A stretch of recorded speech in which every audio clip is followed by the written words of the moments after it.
Good evening, everybody, and welcome to today's session of Roznama. Today is the 15th of March, and it's a Sunday. And like every Sunday, the Roznama edit as well as the newspapers are pretty light for you. And like such a Sunday, today also the Roznama is pretty light for you. Okay, today we have very few important news pieces that you have to keep in mind, specifically when it comes to the editorial analysis. That is mostly too much on regular days, but pretty less on Sundays. Okay. So again, the first and the most important one is that two LPG carriers for India, they have been given a red flag and they've been permitted to cross the Strait of Hormuz by Iran. So of late, we are still actually seeing a lot of crisis when it comes to liquefied petroleum gas and piped natural gas for that we basically use as our cooking fuel at home. So, and why are we facing this particular shortage is because mostly we are import dependent when it comes to fossil fuels and such energy resources. And most of our PNG, LNG, we get our supplies from West Asian countries, which passes through the Strait of Hormuz. That is one critical choke point. So we have good relations with Iran, and our foreign ministers and secretaries, they were continuously in negotiations with their Iranian counterparts, and the Iranian government, they have permitted safe passage for PNG and LNG boarding ships that, for India. All right. Now, India had around 22 such ships. 2 of them have been permitted to leave, cross the Strait of Hormuz. Now, the names have also been given. So, do keep in mind their names. One is Shivalik, the names of the ship, the carriers which are bringing them. One is Shivalik and the other is Nanda Devi. Okay. So, do keep in mind the name of these particular vessels. Also, there were a total of 24 vessels. 2 have been permitted to pass through the Strait of Hormuz. One is scheduled to reach India on the 16th of March and the other one on 17th of March. So, hopefully, we will have less fuel crunches as other countries are facing. All right. And then we are naturally negotiating that the others also be allowed to pass. All right. Now, another important one is that US has bombed Iran's Karg Island, and this Karg Island is one of Iran's most important oil reserve region. Okay. So, Iran's main oil export terminal is Karg Island, which has been bombed by the United States of America. So just keep in mind the name of this particular island. Okay. Then the next piece of news is from the Indian Express, which also talks about the same thing, that 2 Indian flagged LPG tankers have been permitted to cross the Strait of Hormuz and 22 are yet awaited. All right. Then in the continuous bombings that are taking place in Iran, one very important industrial region and one very important industry of Iran has been bombed. And this particular industry, which is in which the foreign minister of Iran has basically, brought forth. And this one industry is that one which is a desalinization plant in Iran. Okay. And these desalinization plants which have been bombed in Fujairah, also in United States, UAE, Iran says that if the desalinization plants are going to be bombed, then this is going to result in major water crisis also in the West Asian countries. Now, the West Asian countries, if you look at the geography of these countries, these are mostly deserted regions and they have very little access to fresh water like we do in India. Now, fresh water is the water that you find in the underground water reserves and also in the lakes, rivers, etc. Fresh water is sweet water that anybody can drink as it is. Now, naturally, because of the amount of pollution and degradation and quality of water resources, we do use reverse osmosis and RO systems at home, but otherwise fresh water sometime back was absolutely pure for people to drink directly. However, in the West Asian regions, the problem is that they have very limited fresh water sources, and to meet their water requirements, they are mostly dependent on the oceanic waters or the sea water. Now, seawater is naturally very, very saline and you can't drink it directly. So, these West Asian countries have actually set up desalinization plants. Desalinization plants where they take in seawater and they process it and convert it into sweet drinking water. India also has one such desalinization plant that they're trying to work effectively with, and it has been put up in Chennai in Tamil Nadu. And if it is actually very, very feasible and effective, then others would also be set up, although this is a very, very expensive process. All right. So Iran has said that all of the West Asian water supply can be at a major risk. Okay. All right. Then yes, Iran has striked UAE's Fujairah port, and this particular port is also the which houses UAE's major desalinization plants. And then US has brought in more troops in this particular region, that is 2,500 more troops to undertake the continuous war and struggle against Iran. All right. Now this is one important piece. Why? Because I want to flag for you all BRICS. Okay. Now, what is BRICS? BRICS is an international organization. It is an international grouping that was initially founded by 4 countries, and the name of the organization then was BRIC. Okay. The organization is an abbreviation of Brazil, Russia, India, and China. Okay. Formally formed in 2000, the first time incepted in the year 2001 through the foreign ministers, then formally brought into existence in 2007. And then South Africa joined the, actually not directly joined the organization, but just, sort of showed a desire to be a part of the organization in the year 2009 and formally became a part of BRICS in 2010. Okay. 2009, the summit of the BRICS summit was held in Yekaterinburg in Russia. Okay. Now, from these 5 member countries, eventually the organization expanded, and today we have good around 13-14 members who are part of BRICS and the BRICS Plus Alliance. All right. Now, some members of the BRICS Plus Alliance, who actually joined BRICS later on, include countries like Iran, UAE, and Bahrain. Okay, Iran, UAE, and Bahrain. Now, if you look at the, sorry, not Bahrain, Saudi Arabia. Okay, Saudi Arabia. Now, if you look at these countries, these 2 countries are on one side at this particular war, and Iran is on the opposite side. So, these countries and Iran, they are fighting a war in the West Asian region. The significance that this holds is that this year, the BRICS organization is set to hold its 18th summit, okay, 18th annual summit, and the chairperson of this 18th annual summit is India. India is set to host this 18th annual summit later in the year, this year, but then if the crisis does not come to an end, we naturally do know that the countries will not be ready to sit together for an annual summit. And chairing an annual summit which hosts international countries is actually a massive opportunity for India. Okay. So now, naturally, navigating these waters is a major challenge, and our foreign external affairs minister and secretary and other people associated with it, they have undertaken massive steps to bring about conciliation, dialogue, etc.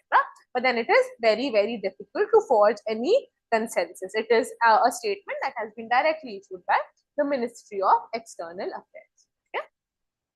All right. Then Sonam Wangchuk, he has been released from custody of by the Home Ministry, Union Home Ministry, and he was arrested as per the provisions of the National Security Act. The National Security Act was brought in 1980.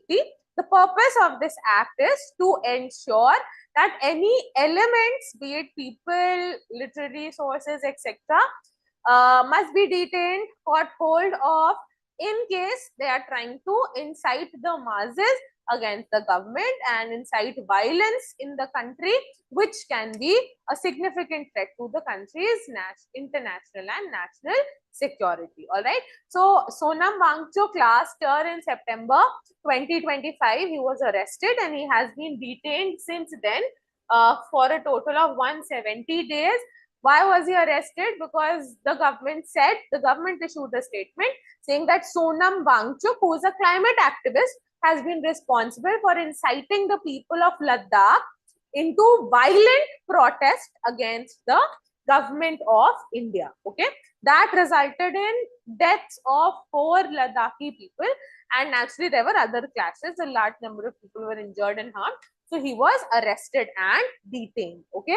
Now, what was this entire crisis in Ladakh? You have to follow the timeline. In 2019, the Article 370 was abrogated. Okay. What was Article 370? Article 370 gave special status to Jammu and Kashmir in India, where Jammu and Kashmir had the autonomy to undertake laws, policies, programs with respect to its internal matters. India had control over 3 sections, that is external affairs, defense and communications. These 3 areas were under the domain of the Indian central government, and the rest, everything could be looked into by the national government of Jammu and Kashmir. Naturally, everybody knows that Jammu and Kashmir has always had a very conflicting history with respect to India and Pakistan. So the Indian government finally took the step of abrogating Article 370 and taking away the special status from Jammu and Kashmir. Not only did the government abrogate Article 370 in 2019, but the government also bifurcated the entire state of Jammu and Kashmir into 2 union territories. One Jammu and Kashmir and the other is Ladakh. Okay. So Ladakh and Jammu and Kashmir were made 2 different union territories. Now, with this separation and this abrogation of Article 370, it was actually welcomed by Ladakh in 2019. Why was it welcomed by Ladakh? Was because Ladakh felt that under the administration and governance of Jammu and Kashmir, the people of Ladakh were not looked into effectively. Their rights were not given due recognition, and their individual culture and tradition was also not given due recognition. So they said that now that they have been bifurcated into a separate union territory, the people of Ladakh will be enabled to make policies, programs, etc. individually for themselves. All right. Now, the people of Ladakh, they supported the central government's initiative of 2019 to create a separate union territory of Ladakh, and they had also put forth the Indian government certain demands. The demands were that the union territory of Ladakh must have 2 seats in Lok Sabha. Okay.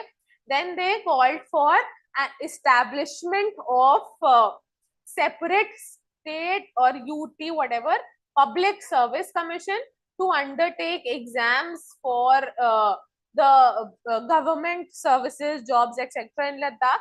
So they called for establishment of separate public service commission for the union territory of Ladakh. Then they also called for inclusion of Ladakh in the 6th schedule and giving Ladakh statehood. Okay, they wanted statehood with inclusion in the 6th schedule. Now, out of these 4 demands, these 2 demands were met by the central government. The central government did align 2 seats to Ladakh in the Lok Sabha, and the central government also established a public service commission for recruitments into government services, etc. All right. What the central government did not deliver was giving statehood to Ladakh and also non-inclusion to 6th schedule. Okay. Now, it was in 2019 that the abrogation took place. We're talking about last year when the protests did break out. So 2019 to 2025, 6 long years. 6 long years, and the demands were not met. So naturally, the people of Ladakh, under the leadership of Sonam Wangchuk, undertook this massive protest against the government that Ladakh should be given statehood and inclusion in 6th schedule. Now, what does 6th schedule actually entail? 6th schedule talks about administration of scheduled areas of 4 states: Assam, Meghalaya, Mizoram and Tripura. Okay. Fifth schedule also talks about administration of scheduled areas, and there are around some 10 states that are included in fifth schedule.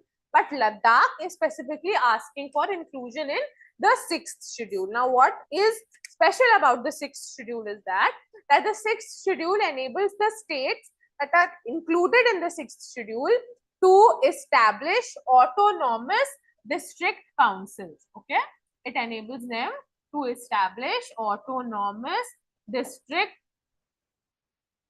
councils. All right.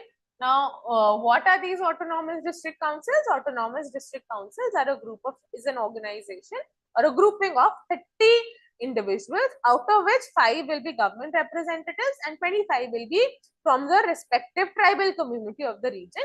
And these autonomous district councils are given significant autonomy to form their policies, programs, etc. outside the influence of the central government, president, prime minister, and the lieutenant governor of the state. Okay. So naturally, the UT of Ladakh wants greater autonomy to govern their own.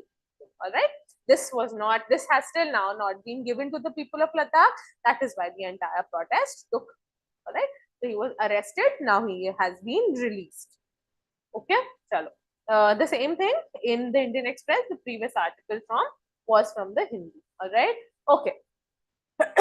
Then previously the Kerala government had a very rigid stance on the verdict of the 2018 judgment of the Supreme Court, where they permitted women in the menstruating age bracket, that is from 10 to 50 years, to enter the temple premises and to offer worship and prayers. So it was permitted in 2018. Before that, women were not given women in the reproductive age were not given the right to enter the temple premises to offer their prayers. Now, after 2018 and 2026, the entire case and the entire judgment is set to be reviewed. The hearing will take place on 7th of April. So initially, the Kerala government was against the Supreme Court's previous verdict, and they actually did not wish for inclusion of or permission to given to women in reproductive ages to enter the temple premises. But now, because elections are due in Kerala, they do not want to upset the women voter bases. So they've taken a somewhat lenient stance, and they've actually asked for the temple authorities to look into the matter effectively and to suggest whether temple entry must be permitted, must not be permitted. Okay. All right. Then India's navigation system, which is NAVIC and is also known as IRNAS. IRNAS, that is Indian Regional Navigation Satellite System, and also known as NAVIC. NAVIC is the GPS system and the satellite is known as IRNAS. So IRNAS has certain atomic clocks which facilitates real-time tracking and monitoring of routes to all of us that we use GPS, and also to the government services like airplanes, maritime routes, and trains also. So one of the clocks of NAVIC has become obsolete, has failed after 10 years of putting it into spatial orbit. Okay, so do go through it. It's an important article. Then recently, few days back, we did see that Maharashtra has also brought in an anti-conversion bill.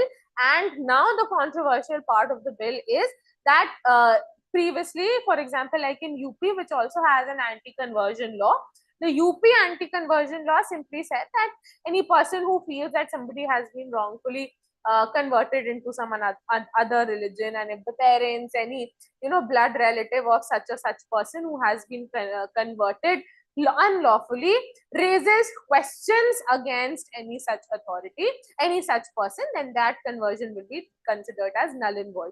The same thing has been called for in Maharashtra as well. However, Maharashtra has gone one step ahead, and Maharashtra has said that the police authorities can also undertake suo moto steps to basically call off the conversion of any individual whom the police authorities feel is an unlawful conversion. Okay, so you need not complain, and the police authorities can undertake a suo moto action. Okay, then coming to the editorials, today we have many deep dive editorials from deep dive editorials in the essential in the Hindu today. The Indian Express is mostly very not exam relevant opinions on Sundays. So today for the Indian Express, we have the Essential Commodities Act. That what is it? So this particular act brought in 1955, and the purpose of this act is, whenever invoked, it is invoked to prevent shortage of essential goods in the country. Essential goods like basic food essentials, now also cooking oil.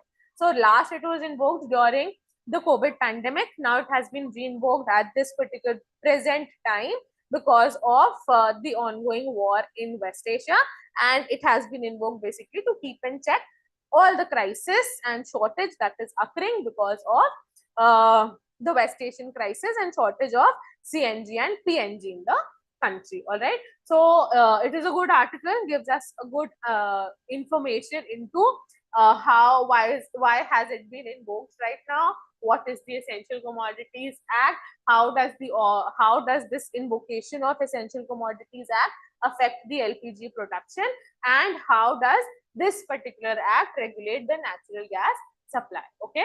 Then another provision is on the creamy layer provision. Now, the creamy layer provision is basically with respect to the other backward classes and castes in the country, which was brought in through the Indira Sani case of 1993. Through the Indira Sani case, they basically said that people belonging to other backward classes, to them also reservation must be extended. However, they also included a creamy layer provision in this extension of reservation. Now, when we talk about reservation to the OBC category, the judgment had outlined, highlighted a certain income level to be seen as the basis for inclusion into the reserved category. All right. So in 1993, the income level was set at 1 lakh per annum as the annual family income. If the annual family income was less than 1 lakh in 1993, then it would then that family would be considered as a backward family economically. Then they would be eligible to eligible to access the creamy reservation. But anybody may be belonging to any backward class, but has an annual income of more than 1 lakh, they will be in the creamy layer category. And if you are in the creamy layer category, then you will not be able to avail the benefits of reservation. Okay.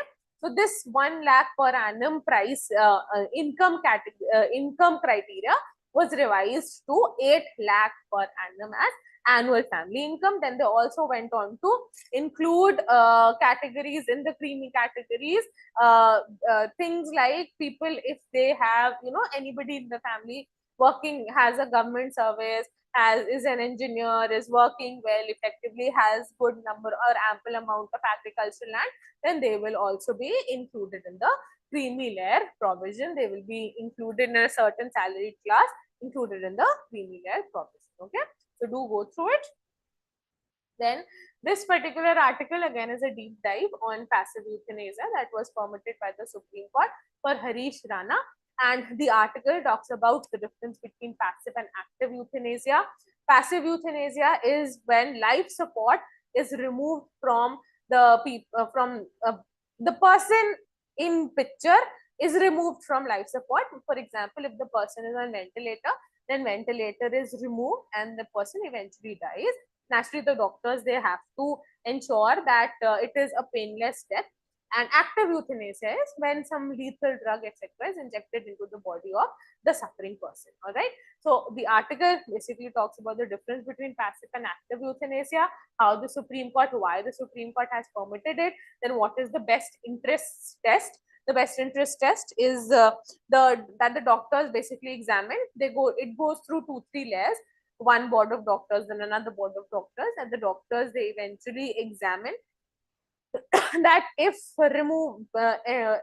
giving or administering passive euthanasia is best in the best interest of the patient as well as of the family of the patient, and if it is found so, then passive euthanasia can be extended. Also, the article talks about that how is passive euthanasia administered in the country and what is the fundamental right through which or along which passive euthanasia provision is read in the country. All right. So we have Article 21, which has been interpreted as right to life with dignity and also right to die with dignity. So passive euthanasia is read as right to life with right to die with dignity under Article 20. Then coming to news in brief for today. All right, the first one is very, very important. We have Vera Muthu. Okay, Vera Muthu, who is a Tamil literary figure, and he has been given the Gyanpith Award. Okay, so he has been selected for the Gyanpith Award. The Gyanpith Award is India's highest literary honor. All right, so this year it has been vested into Vera Muthu. All right, so do go through it. Keep the news piece in mind. Then also India has received its 94th Grandmaster. Grandmasters are associated with chess, and the 94th Grandmaster is Mayank Chakravarti, and Mayank Chakravarti is a 16-year-old boy from Northeast India's state of Assam, and this is the first Grandmaster that we have from Assam. All right, so now our total number of Grandmasters from India is 94. Okay, then just wanted to flag the Kharif season for you. So Kharif season is basically the southwest monsoon season in India, which is for 4 months for June, July, August and September. Okay, and this is the monsoon period. So the Indian farmers, they get a major boost to their agricultural sector, and mostly this particular period is used to undertake production and cultivation of rice. Okay, so Kharif season is not about to set in, but they start preparing for the Kharif season. So ahead of the Kharif season, India is facing shortage of fertilizers. Why is India facing shortage of fertilizer? Is because of the ongoing West Asian crisis. Previously also, when the Russia-Ukraine war had begun, so during the Russia-Ukraine war as well, India was facing shortage of fertilizers, but then we started finding alternatives, looking for alternatives. One of the alternatives came through West Asian countries. Now that is also after suffering from a major crunch. All right. Then the Bombay University has proposed a Directorate of Doctor of Literature degree, a D.Lit degree for freedom fighter Vinayak Damodar Savarkar or V.D. Savarkar posthumously. Okay. So that was all for today's newspaper analysis. I hope you all enjoyed it, and I'll see you all soon with the next. Thank you.